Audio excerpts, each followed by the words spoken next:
They came from my great-grandmother, who worked in the studios. The lore is that they would hand these to the drapers, so my grandmother was one of the drapers, and they would be told to make them. When they were done with them, they'd throw them out, and she would go to the trash and just collect them, especially if it was she that did the dress, or she knew the female lead or whoever was in the scenes. Very cool. Well, they're obviously hard-working drawings, as we would say.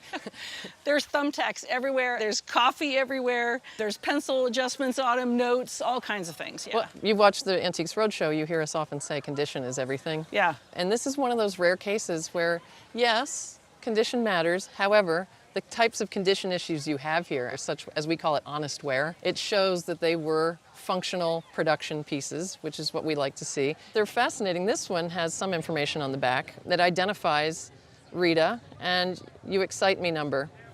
And down here we actually have Rita Hayworth. And that's really great to have because we like to see that it was actually used. The department that created the costumes, there were so many different jobs. You mentioned that your great-grandmother was a draper. Yes. They had cutters, they had patterners, so there were many people involved in the process of doing it, and these were created by the designer. So this is what their concept was for the costumes for a film. It seems that most of the pieces you have here are from the 1940s, roughly. We have a combination of gouache on board and pencil, and some of these even have some much more fun metallic paints. You brought a whole stack of these into the table, and I chose these for a purpose. And the purpose I chose them for is because we have a bit of a good, better, best here. And when I say that, it's because most of the value in drawings is who is it of and what film is it from. The one closest to you, what drew your eye about that one? My grandmother said it was Elizabeth Taylor, and this was from the film Cleopatra. And on the back, you can see where they actually changed some of the draping in the skirt design, and were adjusting it right on the pattern. She just thought that made it extra special. The reason I put that down on towards you is because we have no identifying marks on that one to clearly identify it as Elizabeth, and her face is turned away. It's possible that it is Elizabeth, but there were also so many extras in that film that were wearing similar garments that we can't say for sure. Without that information, a piece like that at auction might be in the $300 to $500 range. The middle one, what I love is that there's no question that this is Lucille Ball. We can see her face very clearly, and there's no doubt about it. What we don't know is which film this is from. It's also possible, which happens a lot, is that we see costumes like this, and maybe the scene that they were used for gets cut from the film. And when you can't identify it, but you know it is someone famous, it has a different value.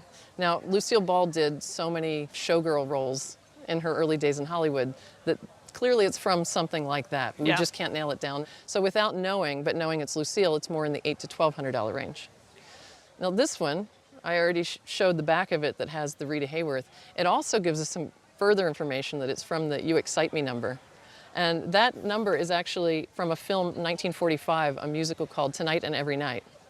And oh, wow. That film was nominated for 2 Academy Awards. Oh.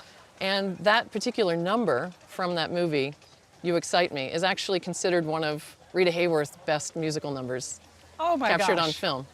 So you have the best one over here. Wow. I pulled some clips from that scene on my computer before I came out here, and this is the outfit she's wearing on screen. Oh, no kidding.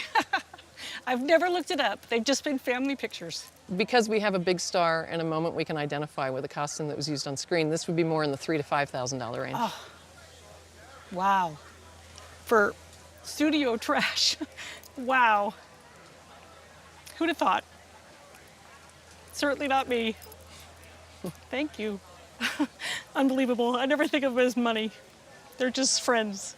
They're my grandmother.